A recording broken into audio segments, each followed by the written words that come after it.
Ölenlere rahmet, yaralılarımıza da Allah'tan şifalar diliyoruz. Geçmiş olsun ülke olarak. Adana olarak mesela biz saat 4:17 deprem oldu. Saat 5:30'da biz enkaz üzerindeydik. Açıkçası enkazın başına çıktığımızda öğleye kadar depremin Adana'da olduğunu biliyordum ben. Yani haberimiz yok. Çünkü sürekli bir can kurtarma derdindeydik. Öğrendim ki ardı ardına İskenderun, sonra bir baktık ki Hatay ve 11 il sallanmış. Gerçekten büyük bir deprem olmuş ve ben baktığımda Adana en hafif atlatan il olmuş gerçekten. Adıyaman'da yakacak lazımsa Kahramanmaraş'ta soba lazımdı. İskenderun'da su lazımdı. Öbür tarafta yemek lazımdı. Elhamdülillah biz o gün bugündür Adana'dan da ortalama biz Adana il olarak aşağı yukarı 8 milyonluk bir sirkülasyon olmuş. Bu ciddi bir katkı. Depremi yaşayan il olarak Allah razı olsun. Yani bağışçılarımız bu noktada, hayırseverlerimiz devreye girdi ve koordinasyonumuz bölgede şu an devam ediyor. Hangi bölgede ne ihtiyaç varsa biz de gelen bağışları, aynı bağışları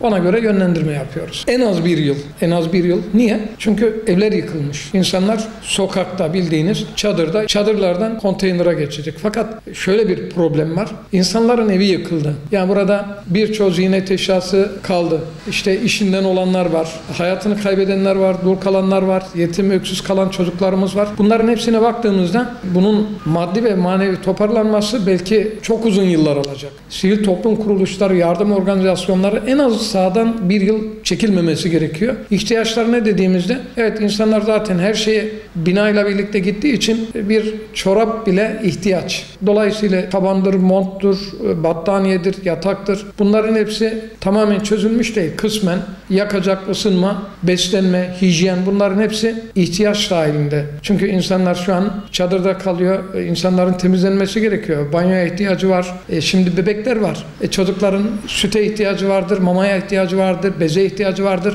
Kadınların özel ihtiyaçları vesaire. Bunların hepsini ele aldığımızda insani yardım anlamında aklımıza gelebilecek her şey aslında şu an o ihtiyaçlar devam ediyor. Bugün mesela sürekli ihtiyaç olan şey nedir? Beslenmedir. Çünkü 3 öğün besleniyor. Oraya çok daha fazla duyarlı olmamız gerekiyor diye düşünüyorum. İnsanlık bu noktada iyi bir sınav veriyor. Ama bunun devam etmesi lazım. Verip vermeme noktasında bir tereddüdü bırakın. Bizim dinimiz şunu emrediyor. İyisinden, sevdiklerinizden infak edin diyor. Dolayısıyla vermemeyi düşünemiyorum. Tabii bu bireysel bir tercihtir, ibadettir. Ancak zenginler için zekattır. Durumu orta halli olanlar için infaktır. Biraz daha geriye gittiğimizde fitresini verebilir. Dolayısıyla çağrımız şu olur. İnfaklarımızın büyük bir bölümünü, hayrımızı depremin yaşandığı bütün bölgelere kaydırmamız lazım diye düşünüyorum. Bir sürü lüks tüketimlerimiz var. Bunu özellikle belediyeler çok yapıyor. İsraf derecesinde. Halbuki ise Ramazan bize şu mesajı verir. Nefis terbiyesidir. Aç kalmak, kendini terbiye etmek,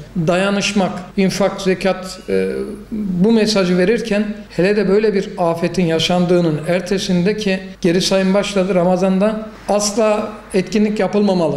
Bir eğlence yapılmamalı, yakışmaz. Bu gerçekten hem bölgede yaşayan insanlarımızı üzer hem bizi üzer. Dolayısıyla bugün belediyeler, dernekler, vakıflar, cemaatler, STK'lar aklımıza kim geliyorsa bütün Ramazan etkinliklerini, organizasyonlarını, bütçelerini şimdiden benim kanaatim oraya ayırmalı ve iyi bir koordinasyonla il, ilçe, köy, kasaba ne varsa buralara iftar programları yapılmalı ve burada o ihtiyaç sahibi durumuna düşmüş kardeşlerimizle omuz omuza, yürek yüreğe bu iftarları yapmamız lazım. Zekatlarımızı, fitrelerimizi burada paylaşmamız lazım ki Ramazan orada buruk geçmesin. O insanları maddi ve manevi yalnız bırakmamamız lazım. Çünkü biz gerçekten hayırsever bir milletiz Türkiye olarak. Kendi vatandaşlarımıza, yanı başımızda akrabalarımız, kardeşlerimiz, vatandaşlarımız var. Biz buraya duyarsız kalamayız. O yüzden biz oradan bize verilecek bir köy, kasaba neyse elimizden gelen oraya yapacağız. Ramazan'da iftarları, sahurları inşallah burada oluşan hayır hasenatları oraya ulaştıracağız ve biz bölgede olacağız. İnşallah Ramazan boyunca da oradan çekilmeyeceğiz. Kardeşlerimizin yanında olacağız. Bizim çağrımız da aynı olur. Bütün kurumlar orada olmalı diye düşünüyorum. Sivil toplum örgütleri, bu işi yapan insanlar kimseden bir teşekkür, aferin beklemiyor. Ama sizin yaptığınız da bu noktada topluma bu hizmeti sunmanızda bir o kadar yapılan yardımlar kadar önemli olduğunu düşünüyorum. Allah sizlerden de razı olsun.